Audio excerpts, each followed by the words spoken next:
नमस्कार विद्यार्थी मित्रांनो सोबतच तुम्हाला भावी फौजी पण म्हटले तर चालेलच, कारण की आता फक्त तुमचा एक शेवटचा पडाव म्हणजे SSC GDचं आपलं मेडिकल.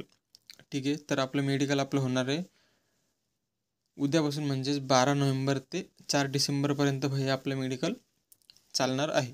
ठीक आहे, तर मेडिकलसाठी आजचा हा व्हिडिओ इम्पॉर्टंट असणार आहे. ज्यांचं पण भैया मेडिकल आहे त्यांनी नक्कीच व्हिडिओ बघून जा, कुठून कुठं त्याची व्हिडिओची तुम्हाला हेल्प होणारच आहे. ठीक आहे, तर मेडिकलसाठी तुमच्या काय काय इम्पॉर्टंट टिप्स असू शकते, आणि सोबतच तुमचं मेडिकल सोबतच तुम्हाला माहीत असेल तुमचं डॉक्युमेंट व्हेरिफिकेशन बी होणार आहे. तर तुम्ही जाताना काय काळजी घ्यावी काय नाही सर्व गोष्टी. ठीक आहे, तर व्हिडिओ महत्त्वाचा असणार आहे तुमच्यासाठी ज्यांचं भैया मेडिकल येत्या काही दिवसात आहे. ठीक आहे, चला तर व्हिडिओला सुरुवात करूया. तर सर्वात आधी ज्याचं आता मेडिकल आहे, काही विद्यार्थ्यांचं हॉल तिकीट अजून पण डाउनलोड होत नाही आहे, तर काळजी करू नका. जसं जसं मेडिकल तुमच्या जवळ येत जाईल, ॲटलिस्ट तुम्हाला डेट तर माहीत झालेली असेल की ह्या डेटला माझं मेडिकल आहे.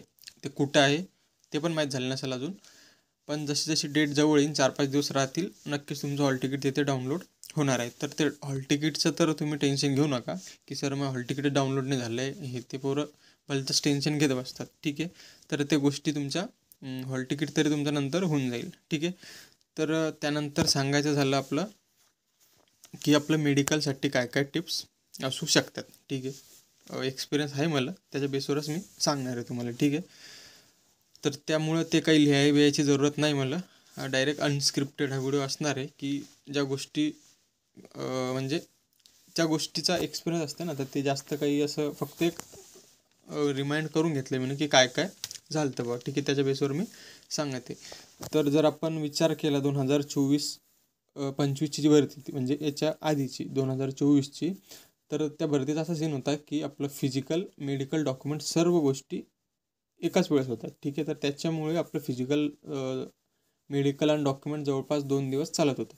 आता ह्या वर्षीचा विषय असा आहे, आता नक्की तर कोणाला नाही माहिती आहे किती दिवस चालणार आहे, तरी मला वाटतं असं की एका दिवसात ते तुमचं सगळ्या गोष्टी क्लिअर करतील. म्हणजे 6 वाजता तुमचं रिपोर्टिंग असलं मेडिकलचं, संध्याकाळपर्यंत रात्रीचे 10 का वाजून पण ते तुमचं करतील. बरं, ते हा मा अंदाजच होता. आता ठीक आहे, ते 2 दिवसावर पण जाऊ शकतात. आता बरेचसे विद्यार्थी म्हणत होते की सर ते 2 दिवस आहे, आता त्याची काही नक्की अजून कोणाला माहिती नाही आहे. ठीक आहे, तर त्याबद्दल आता उद्या जे फर्स्ट मेडिकल होणार आहे, आपले विद्यार्थी जाणार आहेच तिथे, तर त्यांना मी सांगितलेलं आहे की भैया तुम्ही ते माहिती मला सांगा, जेणेकरून सर्व आपले भाऊबंधव त्यांना त्याची हेल्प मिळेल की कशी आपली प्रोसेस चालते, काय गोष्टीची काळजी घ्यावी काय नाही. ते नक्कीच उद्या फर्स्ट डेचा रिव्ह्यू मी आपल्या चॅनलवरती टाकणार आहेच की नागपूर सेंटर आपलं महाराष्ट्राचे 3 सेंटर आहे ना, नागपूर, पुणे आणि नाशिक, तर तिन्ही सेंटरवर काय काय गोष्टी कशा पहिल्या दिवशी घडल्या त्याच्या बेसवर तुम्हाला एक तरी अंदाज येऊन जाईल की आपल्याला काय प्रिकॉशन घ्यायच्या कारण काय गोष्टी आपल्याला करायच्या आहे. ठीक आहे, तर आपण मेडिकलचं सांगत होतो मी की मेडिकल आता कुठं होतं तेच आठवून राहिलं मला, कारण की हे म्हणजे लिहून नाही घेतलं ना मी असं पुढं काही. आता ते आपण सुरुवात करू कुठून, मेडिकलपासून. ठीक आहे, तर मागच्या वर्षी मी तुम्हाला सांगितलं की प्रोसेस अशी होती, ह्या वर्षी चान्सेस असे आहे की 1 दिवसात पण तुमचं मेडिकल होऊ शकते आणि 2 दिवस पण लागू शकते. ते आता उद्या सांगतोच मी तुम्हाला. ठीक आहे, तर ते काही असो ना, पण तुमचं मेडिकल तिथे घेणार आहे आणि डॉक्युमेंट ह्या गोष्टी 2 गोष्टी घेणार आहे. एक तर आधी मेडिकल घेतील, जनरल टेंड असा असते त्यांचा की तुमचं आधी डॉक्युमेंट ते संपून टाकतात. ठीक आहे, तर गेल्याबरोबर तुमचं डॉक्युमेंट संपून टाकेल ते, त्यानंतर तुमचं मेडिकलसाठी सुरुवात करा आणि मेडिकल नंतर संपून टाकेल. ठीक आहे, आणि सेंटर टू सेंटर ते व्हेरी पण करू शकते. सपोज कोणी आधी मेडिकल घेऊन टाकते नंतर डॉक्युमेंट, ते त्यांच्यावर डिपेंड करत आहे. ठीक आहे, तर त्याचं जास्त मेन म्हणजे तुमचं मेन जी गोष्ट होती ती फिजिकल होती, ती होऊन गेली, पेपर होऊन गेला. मेडिकलमध्ये जास्त ताण घ्यायचा नसते. आता ज्यांना पॉईंट आहे त्याला एखाद्याला माहीत असते की आपल्याला हा पॉईंट आहे, त्याचं बी जास्त तुम्ही ताण घेऊ नका. मी सांगतोच पुढं काय करायचं काय नाही तर.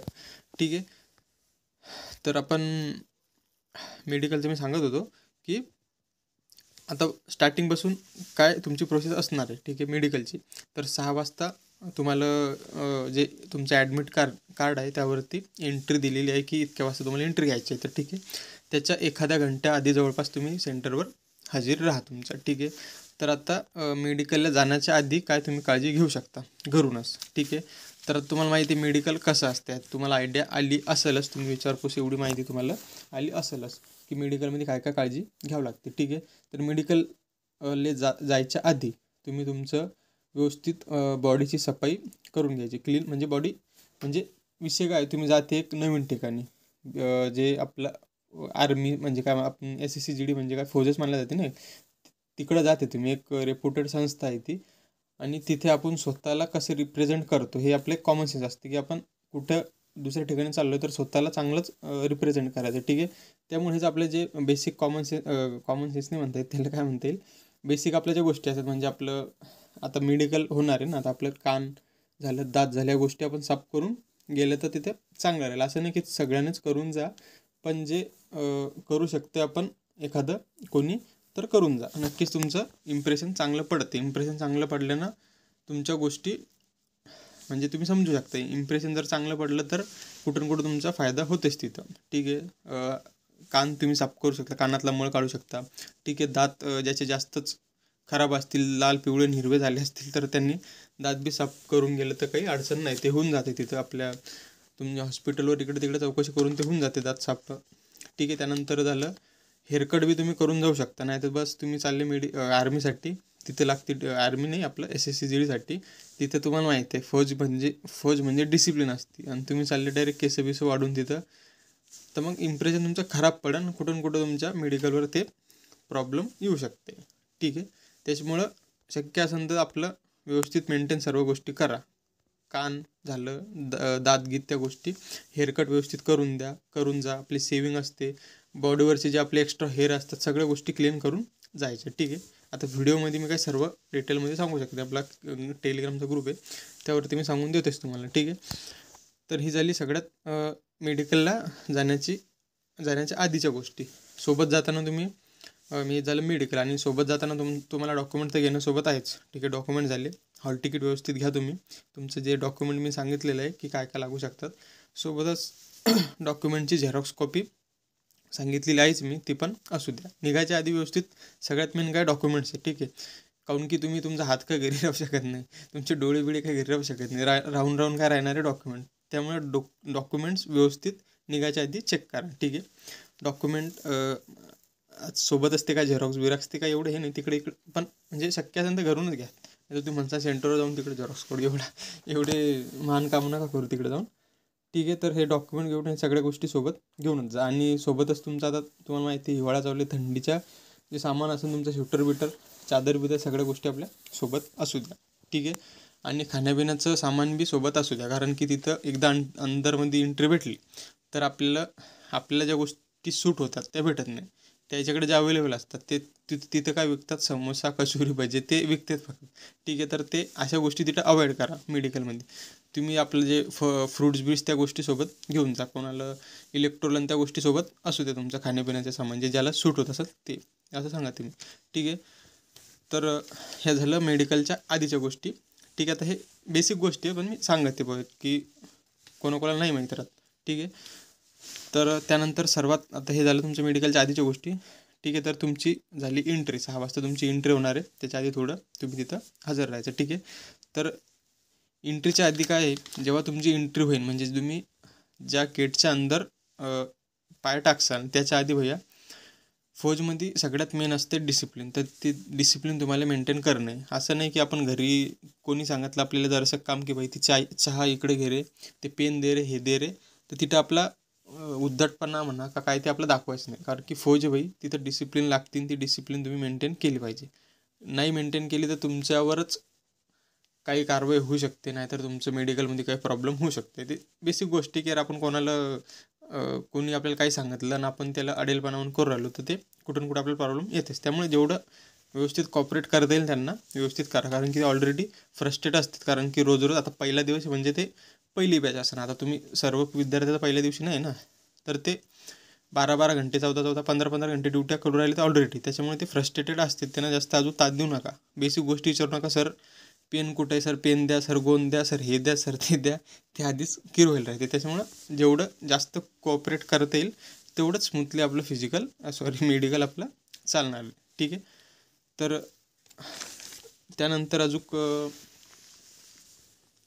हां, आणि एक मेन गोष्ट सांगायची राहिली, की आता आपण काय आपल्याला सवयच असते ती, की मेडिकलला गेलो आपण पोरं आणि मग भाई तुला किती मार्क आहे, तुला किती मार्क आहे, याला किती मार्क आहे, त्याला किती मार्क आहे. त्यांना काय होईल, तुमचा स्वतःचा कॉन्फिडन्स डाऊन होणार आहे. ठीक आहे. त्याच्यामुळे अशा गोष्टी ॲट द एंड सिलेक्ट जे व्हायचे ते होणारच आहे. तुम्हाला मार्क विचारून तुम्ही स्वतःच दुखी होसान. त्याच्यामुळे ह्या गोष्टी सोडून द्या. मार्क गिरकं गेले नंतरची गोष्ट आहे ती. तिथे गेले तुम्ही मेडिकल द्यायला, गुपचूप मेडिकल द्या. शांततेत आपलं काय असते ते आपलं मोटिवेशन एकदम खतरनाकवाला हाय ठेवा. बाकीच्या गोष्टी विसरून द्या. ते काहून किती मार्क विचारले तुम्ही म्हणसान तुला किती मार्क आहे 110 आणि तुम्ही म्हणसान मला 107च मार्क आहे. अर्थात तुम्ही म्हणसान की माझ्या तर होणारच निर्भाव. त्याच्यामुळे अशा गोष्टी अवॉइड करा. त्यानं काय होतं, आपला स्वतःचा कॉन्फिडन्स डाऊन होत चालते. ठीक आहे. आणि कुठून कुठं तुमचं पॉईंट असेल दुसरं तुम्हाला निघून जाईन बीपीचाच पॉईंट. ठीक आहे. तर आता ह्या बेसिक गोष्टी आहे. ह्या गोष्टी बी सांगणं जरुरीच आहे. ठीक आहे. तर आपण होतो कुठं, अजून आपण गेटवरच आहे. गेटमध्ये आपली एंट्री झालीच नाही. ठीक आहे. तर डिसिप्लिन ह्या गोष्टी बेसिक आहे. सांगितलं तुम्हाला डिसिप्लिन मेंटेन करायचं तसं. ठीक आहे. आणि डॉक्युमेंटचं एक अजून सांगायचं राहिलं, की ज्या डॉक्युमेंटवरती काही मुलांच्या चुका असतात कॅन्डिडेटच्या, तर सोबत मी सांगितलेलं आहे की ॲफिडेविट सोबत नक्कीच घेऊन जा. पॉसिबल असेल तर ॲफिडेविट जे असते ते सोबत घेऊन जा, की आमचं हे नाव आहे, हे चुकलेलं आहे आणि जे चुकलेलं आहे तो मीच कॅन्डिडेट आहे असं तुम्हाला तहसीलदारच त्यावरती साईन भेटते. ठीक आहे. त्याला ॲफिडेविट म्हणतात. ते सोबत नक्कीच घेऊन द्या. आणि एक बरेचसे विद्यार्थ्यांचा प्रॉब्लेम असा येतो की जे कॉलेजमध्ये असतात फर्स्ट इयर सेकंड इयर म्हणा, की जे असतात ना कॉलेजमध्ये 12वी झाल्यानंतर तर त्यांची जे डॉक्युमेंट असतात, सपोज मार्कशीट झालं, काही गोष्टी त्या डॉक्युमेंट आपल्या कॉलेजमध्ये जमा असू शकतात. काही कॉलेज काय करतात की ते देत नाही. कॉलेज म्हणतात की काही पण असो आम्ही डॉक्युमेंट देऊ शकत नाही तुमचे. ते फक्त एक असं लेटर लिहून देतात की ह्या कॅन्डिडेटचे डॉक्युमेंट्स आमच्याकडे जमा आहे असं प्रिन्सिपलची साईन देतात. तर अशा गोष्टी तिथं चालत नाही SSCGDमध्ये. ठीक आहे. तर हे तुम्ही शुअर करून घ्या की आपल्याला डॉक्युमेंट सोबत घेण्याचे. सगळ्यात मेन डॉक्युमेंट कोणते तुमचे 10वीची मार्कशीट, म्हणजे 10वीची मार्क्स म्हणजे 10वीच्या बेसवर तुमचं सिलेक्शन होते. तर 10वीची मार्कशीटच तुमची सगळ्यात मेन आहे. 10वीची मार्कशीट, 10वीचं बोर्ड सर्टिफिकेट आणि ह्या बेसिक गोष्टी काय ते आधार कार्ड हे ते ह्या गोष्टी तुम्ही नक्कीच सोबत असू द्या. ना आता असं ना की तिथे गेल्यावर सर मग आधार कार्ड शाळेत जमा आहे आणि हे तिकडे आणि ते तिकडे असं चालणार नाही. तिथं तुम्हालाच प्रॉब्लेम येते. ठीक आहे. आणि पेन बिन अशा 2-3 गोष्टी सोबत असू द्या. पेन झालं, काही कोणाला फेविकॉल लागला तर तो असू द्या सोबत. ठीक आहे. आता हे झालं तुमचं आणि स्टार्टिंगला तुमचं मेडिकलच्या आधी तुमचं डॉक्युमेंट होऊन जाईल. ठीक आहे. तर डॉक्युमेंट तुमचं झालं. डॉक्युमेंट्स एवढं काही जास्त प्रॉब्लेम नाही आहे. डॉक्युमेंट सर्वच व्यवस्थित सोबत नेतात. ठीक आहे. तर कोणाचा काही प्रॉब्लेम आला ते असते ना आपलं, कोणती डेट असते ती क्रुशियल डेट. हां, तर ते लय रेअर केसमध्ये असते. आता कोणाचं एखाद्या केसमध्ये होऊ शकते ते. ठीक आहे. तर ते जास्त नसते. मेन प्रॉब्लेम येते आपल्या कशामध्ये, मेडिकलमध्ये. ठीक आहे. आणि मेडिकलचं बी तुम्हाला आधीपासून सांगितलं मी की जास्त मुलं मेडिकलमध्ये फेल होत नाही. मेडिकलमध्ये फेल होण्याचा रेशो खूप कमी असतो. हां, ठीक आहे. तर मेडिकल तुमचं डॉक्युमेंट झालं त्यानंतर तुमचं मेडिकल होणार आहे. ठीक आहे. आधीच मी सांगितलं तुम्हाला, सपोज तुमचं एका दिवसात पण होऊ शकते, 2 दिवस पण लागू शकतात. ठीक आहे. जर 1 दिवसात झालं तर तुमचं आपलं चांगलंच आहे. आणि 2 दिवस लांबलं तर काही त्याला आपण काही करू शकत नाही मग त्याला. ठीक आहे. तर तुमचं मेडिकल जेव्हा चालू होईल, स्टार्टिंगला तुम्हाला सर्व कपडे तुम्हाला काढावं लागेल. फक्त पॅन्टवरती, अंडर पॅन्टवरती तुम्हाला तिथं राहावं लागेल. ठीक आहे. तर पॅन्ट बिन व्यवस्थित घालून जा, नाही तर सगळेजण तिथं मजा घेतात मग. ठीक आहे. आपली गरिबी तिथं तर ॲटलिस्ट तिथं तर नका दाखवू.